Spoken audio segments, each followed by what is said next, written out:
kita nak membenarkan, memperbaiki, membetuli adab kita dengan Tuhan. Ya. Bagaimana adab kita dengan Tuhan?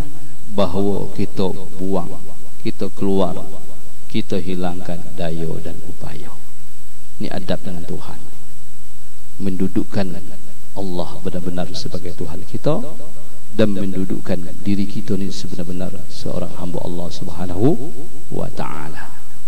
Kita hina, ya, yang mulia, yang tinggi cuma Allah Subhanahu wa ta'ala.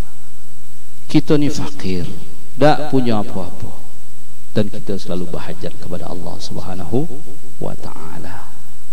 Kita ni lemah, tak ketik daya, tak ketik upaya, semuanya adalah milik Allah Subhanahu wa ta'ala. Ini adab dengan Tuhan. Ya. Kalau masih masuk kuat, masuk hebat, tu tak ketik adab dengan Tuhan.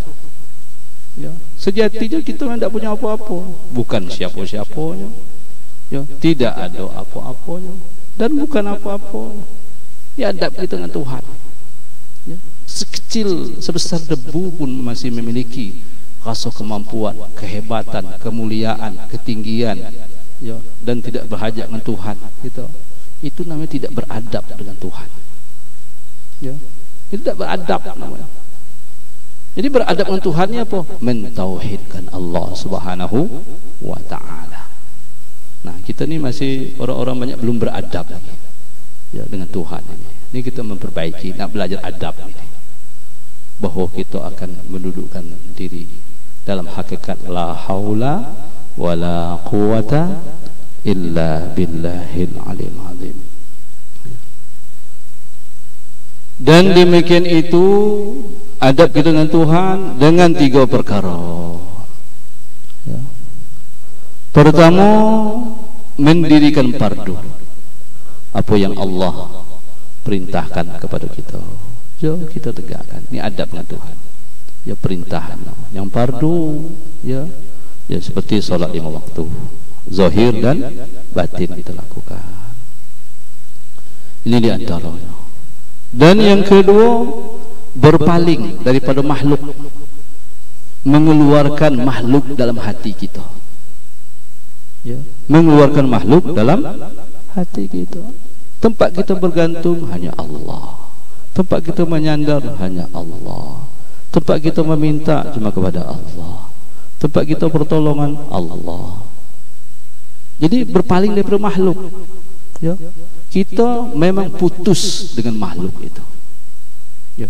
Tidak ada tempat berharap kepada makhluk, melainkan cuma kepada Allah Subhanahu wa ta'ala. Ini adab, ya. Dan inilah yang terjadi dalam diri kita. Allah tu nomor terakhir nanti. Ketika ada perkara, ada hal, siapa pertama sekali yang teringat? Ya. Kalau ayahnya jenderal, jenderal lalu carinya. Ya. Kalau memannya tu ada berpangkat, meman cari dulu. Ini ada masalah. Ada sahabatnya, ada kawan, semua ada. Dah katik lagi, dah suntuk, baru nyari Tuhan. Nah, kedatik lagi cuma Tuhan lah lagi, gitu, kan? Jangan apa tak dari pangkal. Ya. Langsung kepada Allah Subhanahu wa ta'ala. Nanti baru Allah utus siapa yang nak dikirimnya. Ya. Ini tidaklah terakhir. Ada perkara langsung teringat. Pamannya jenderal, aman, paman aku jenderal, kan? Tua aku tu orang kaya, kan? Sanak aku tu pejabat, kan? Terus makhluknya apa selain Allah? Bisa jadi hartanya aman, duit aku banyak, ya, apa-apa perkara aman, kan? Duit aku banyak, tak cukup siko di bank ada, tak cukup jual kebun, kan? Nah, bergantung juga selain Allah. Ya. Ini menjadi masalah juga. Lah ada katik lagi duit, baru serah pula ke Tuhan. Ya Allah, habis duit aku sudah, kan? Nah, memang sengaja Allah itu, kan, supaya apa? Supaya kita kembali kepada-Nya. Ya. Tapi kenapa Allah letakkan itu di terakhir sekali? Tak di pangkal sekali. Apa langsung mohon kepada Allah. Ya. Nah, jadi yang kedua, berpaling daripada makhluk. Artinya apa? Di dalam hati kita semata-mata cuma Allah Subhanahu wa ta'ala. Tempat kita memohon, tempat kita meminta, tempat kita berlindung, tempat kita bergantung, tempat kita mengadu. Nah, ini adab, ya. Cuma sayangnya banyak Tuhannya sekarang, ya. Ya, ilahnya itu selalu banyak kan. Nah, banyak Tuhan kan. Ada nuhankan duit, ada nuhankan pangkat, ada nuhankan harta, ada nuhankan makhluk lah seraya. Itu jadikan Tuhan. Tempat dia minta, tempat dia bergantung, tempat dia berlindung. Dan dia lebih merasa aman. Ini hebatnya pula, merasa aman. Bergantung di kayu buruk tu. Ya. Walhal kayu itu buruk, lapuk, mumuk. Nah, itu tempat dia bergantung. Baru terpegang langsung jatuh. Ya. Ketika dia berkata susahnya kini paman, kan? Aku lebih susah dari kau, kan? Nah, seperti itu. Ini jadi masalah. Ya, ini adab ini. Nah, kita dalam hati kita, mari kita bersandar dan kembalilah kepada Allah Subhanahu wa Ta'ala, pemilik alam semesta ini. Ya, dari perkara yang sekecil-kecilnya makhluk ini yang tidak kita kelihatan, sampailah yang sebesar-besarnya yang nampak ya dalam pandangan kita. Semuanya adalah milik Allah, semuanya dalam kuasa Allah, semuanya dalam pengurusan Allah Subhanahu wa Ta'ala. Aku dikatakan Allahu Rabbul Alamin. Ya, nah, kita kembali ke sana. Hati kita, gantungan hati kita. Ya. Dan yang ketiga, melebihkan sidik yang jadi daripada tahqiq ubudiyah. Ini betul-betul kita untuk sidik dalam ubudiyah itu. As-sidqu fil ubudiyah. Betul-betul kita dalam ubudiyah. Ya. Yang mewajibkan bagi ta'alluq pada rububiyah. Ya. Sidik dalam ubudiyah ini seperti apa? Itu bahawa kita memang duduk ya, dalam kefakiran kita. Fakirnya apa? Tak punya apa-apa. Ya, daya tak ada, upaya tak ada, dan kita selalu memohon dan berhajat kepada Allah Subhanahu wa Ta'ala. Ngapa kita tak punya? Nafas Tuhan punyanya, sehat Tuhan punyanya, kuat Tuhan punyanya, hidup Tuhan punya, semuanya milik Allah. Dan kita minta kepada Allah Subhanahu wa Ta'ala, minta disehatkan, minta dikuatkan, minta dihidupkan. Segalanya semuanya milik Allah. Kita mana? Tak punya apa-apa. Ini kefakiran. Ini kita betul-betul belajar tu untuk sidik dalam ubudiyah. Kita lemah, selemah-lemahnya. Tak tik daya, tak tik upaya. Selemah-lemahnya kita ni. Ya, sekarang ini kalau Allah tak kuat kita tak bisa. Ya, semuanya milik Allah. Nak narik nafas. Ya, kalau Allah lemahkan kita, tak bisa nak narik nafas. Ya, bisa berpikir saat ini kan Allah yang memberikan kekuatan. Ya, bisa bergerak, ya, Allah yang memberikan kita kemampuan. Bisa melihat, Allah yang memberikan kita penglihatan. Ya.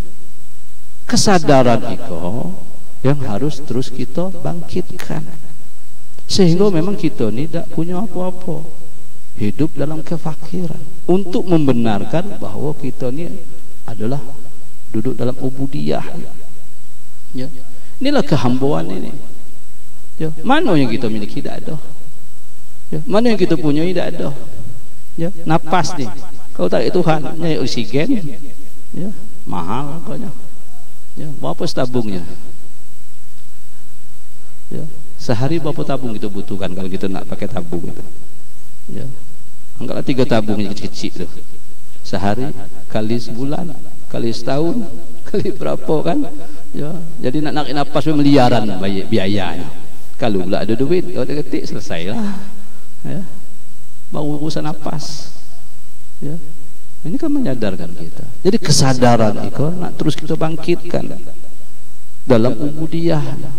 Ya, bahawa kita adalah orang yang lemah. Ya. Kemudian kita ni hina. Mana yang kita miliki tak ada. Mulia tu cuma punya Allah. Ya. Ketinggian cuma punya Allah. Kehebatan cuma punya Allah. Ya. Kita tak punya apa-apa. Ya. Apa yang nak kita banggakan? Ya. Apa yang kita banggakan? Tak katik. Ya. Sebesar debu pun kita tak punya apa-apa. Lalu apa nak kita banggakan? Maka kita harus duduk dalam kehinaan kita. Cuma siapa yang duduk dalam kehinaan, Allah muliakan nanti. Allah tinggikan, lebih tinggi daripada malaikat itu. Ketika dia mampu mendudukkan dirinya orang yang hina dan sadar dalam kehinaannya. Ya. Takut betul je nak mulia, nak tinggi. Nah, ini bau nama tak bersebut lah marah. Sampai hatinya nama aku tak bersebut. Aku Pak RT. Terlupa MC tu nyebutnya yang terhormat Pak RT ni. Ya. Marah pula dia. Awas kau buruskan aku lagi kan. Rupanya lupa nyebut yang terhormat Pak RT gitu kan. Rupanya minta hormat, gila hormat jadinya. Ya. Nah, kita tak punya apa-apa. Itulah hina. Ya, memang kita hina. Ya. Nah, kemudian mewajibkan bagi ta'alluq pada rububiyah. Ini yang melazimkan. Ketika seseorang sudah betul-betul dia dalam ubudiyahnya, maka dia akan ya duduk dalam sidik dalam rububiyahnya. Yang kuasa Allah, yang mulia Allah, yang kaya Allah, yang tinggi Allah, ya, yang maha kuasa Allah Subhanahu wa ta'ala.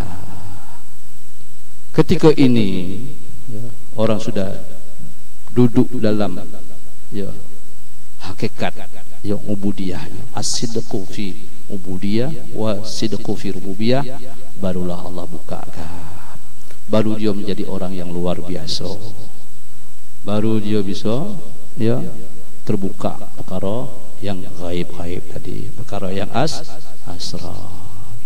Ya, kalau tidak dia akan tetap terkubur ya di dalam kehinaan itu. Ya. Nah, mudah-mudahan Allah bukakan kita. Ya. Nah, ini kita nak buang dulu sifat-sifat buruk kita. Ya. Keburukan-keburukan dalam hati ini berguyur, kita buang dengan banyak bertobat dan minta ampun kepada Allah Subhanahu wa ta'ala. Kedengkian kita buang ya. Ketekaburan kita buang, dendam kita buang, kebencian kita buang, permusuhan kita buang ya. Riaknya kita buang, sehingga layak dan pantas hati kita ini ya mendapatkan anugerah ubudiyah itu dan mendapat predikat sebagai hamba Allah Subhanahu wa ta'ala ya.